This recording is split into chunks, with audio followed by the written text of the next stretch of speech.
Hi friends, இன்னைக்கு வந்து lovers day பற்றி தான் இன்னைக்கு பேச போகிறோம். லவ்வர்ஸ் டேனாலே காதலர்களை பற்றி தான் பேசணும். இப்போது காதலர்கள்னால் லவ் பண்ணிட்டு இருக்கவங்க மட்டும்தான் காதலர் தினம் கொண்டாடணுமா? இல்லை, ஹஸ்பண்ட் அண்ட் ஒய்ஃப், அதாவது கல்யாணம் முடிஞ்சவங்க எல்லாருமே வந்து காதலர் தினம் கொண்டாடலாம். நம்மளுமே வந்து பார்த்திங்கன்னா ஹஸ்பண்ட்ட ஏதாவது ரோஸ் வாங்கி கேட்டு அந்த மாதிரி நம்மளுக்கு பிடிச்ச மாதிரி நம்ம வந்து கொண்டாடிக்கலாம்.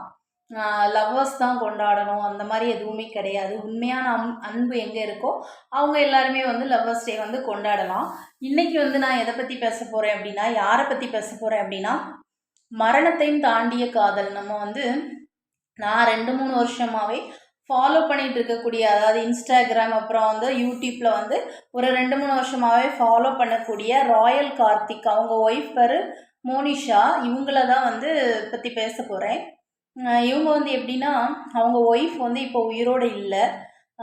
2 வருஷமாகவே இவங்க வந்து நல்ல சின்சியராக லவ் பண்ணியிருக்காங்க.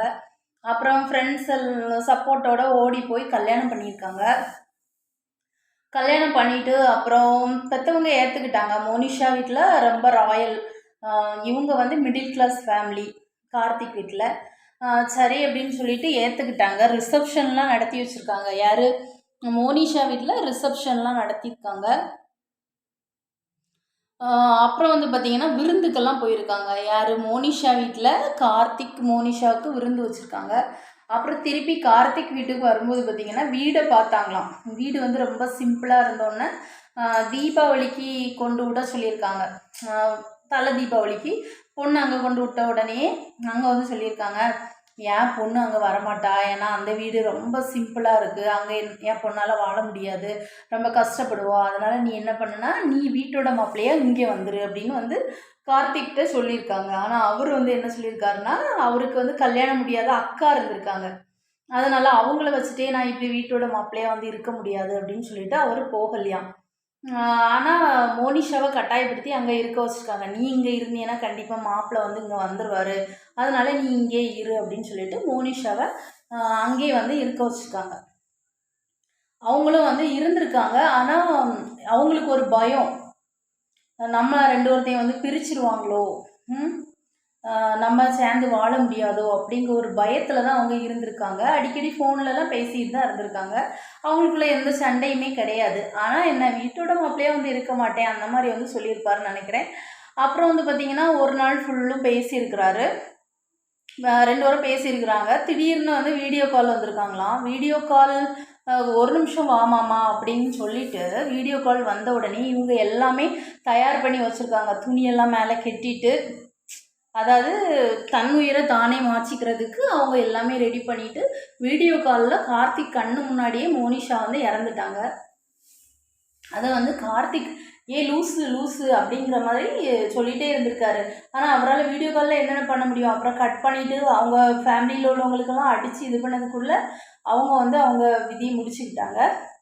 அப்புறம் வந்து பார்த்திங்கன்னா இவர் அவங்கள மறக்கவே முடியல. ஏன்னா மனைவியே துணை அப்படின்னு டேட்டோலாம் குத்திட்டு நெஞ்சில் அவங்களோட ஃபேஸ் குத்திருக்கிறாரு, பச்சை குத்திருக்கிறாரு. அவங்க என்னெல்லாம் ஆசைப்பட்டாங்களோ அது எல்லாத்தையுமே ஒவ்வொன்றா இப்போ செஞ்சிட்ருக்கிறாரு. ஆட்டோவில் ஒய்ஃப் வந்து ஏதோ டூர் போகணும் அந்த மாதிரி ஆசைப்பட்டாங்களாம், ஆட்டோ எடுத்துருக்கிறாரு. அப்புறம் ஏதோ ஒரு பைக் எடுக்கணும்னு ஆசைப்பட்டாங்களாம், அந்த பைக் எடுத்துருக்கிறாரு.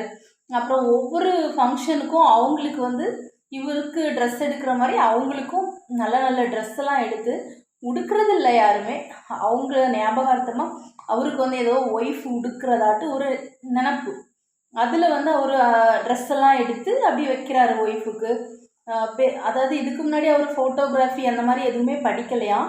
ஆனால் ஒய்ஃப் இறந்ததுக்கப்புறம் இந்த ஃபோட்டோ அது இதுக்கெல்லாம் ரொம்ப காஸ்ட்லியாக செலவாகும், அதுக்காகவே ஒர்க் பண்ணியிருக்காரு. இது எல்லாமே அவங்களே கற்றுக்கிட்டு தனியாக ஆஃபீஸ் போட்டு அந்த மாதிரி இது பண்ணிகிட்டு இருக்கிறாரு. அவங்களுக்காகவே ஒரு சாங் எழுதியிருக்கிறாரு. என்ன சொல்ல, அந்த வாய்ஸ் எல்லாமே அவர் தான் கொடுக்குறாரு. ஒவ்வொரு இதையும் கேட்கும்போது ரொம்ப ஃபீலிங்ஸாகவே இருக்குது. அவங்க ஒய்ஃப் வந்து பார்த்திங்கன்னா இந்த ஒரு சின்ன பிள்ளை மாதிரியாம், என்ன சொல்ல, ஒரு மெச்சூரிட்டி அந்த மாதிரி இருக்க மாட்டாங்களாம். இப்போ இவருக்கு சின்ன வயசு தான், ஆனால் அந்த ஒய்ஃபை மறக்க முடியாமல் அவங்களையே நினச்சி வாழ்ந்துட்டுருக்கிறாரு. லாஸ்ட்டாக ஒய்ஃப் வந்து தலையை தொட்டாங்களாம், அதனால் அந்த தலை முடியை அதுக்கப்புறம் எடுக்கவே இல்லை. பெரிய நீளமாக முடி வளர்த்துட்டு கொண்டை போட்டுட்டு அந்த மாதிரி தான் இருக்கிறாரு. நிறைய பொண்ணுங்க வந்து அவர்கிட்ட வந்து லவ் அப்ரோச் பண்ணியிருக்காங்க. ஆனால் எதையுமே அவர் வந்து ஏற்றுக்கல. அப்படி அப்ரோச் பண்ணும்போது அவருக்கு வந்து ரொம்ப கோவம் தான் வருமாம். ஏன்னா என் மனைவி கிட்ட மட்டும்தான் அந்த பாசத்தை வந்து என்னால் காட்ட முடியும்.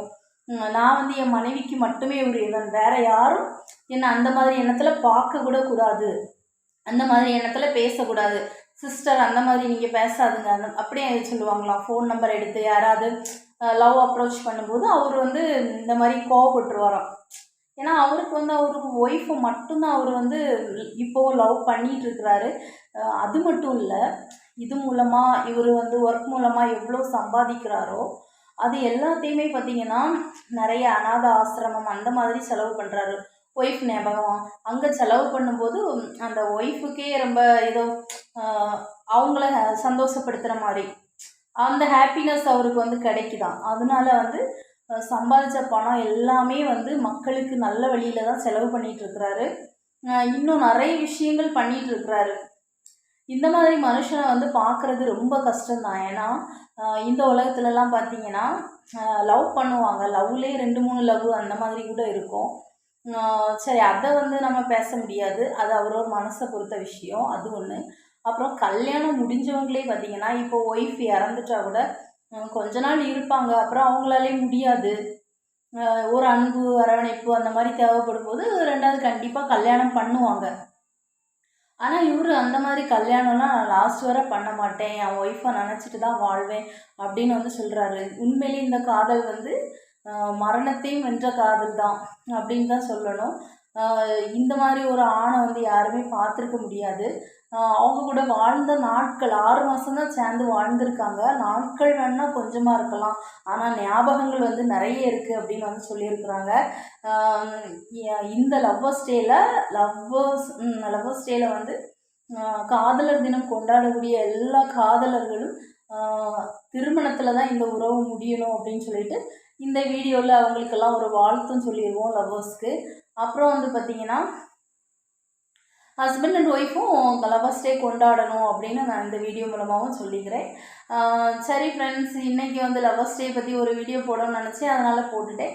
இந்த வீடியோ பிடிச்சிருந்தா ஒரு லைக் பண்ணுங்கள், நம்ம சேனலை மறக்காமல் சப்ஸ்கிரைப் பண்ணுங்கள். பாய்.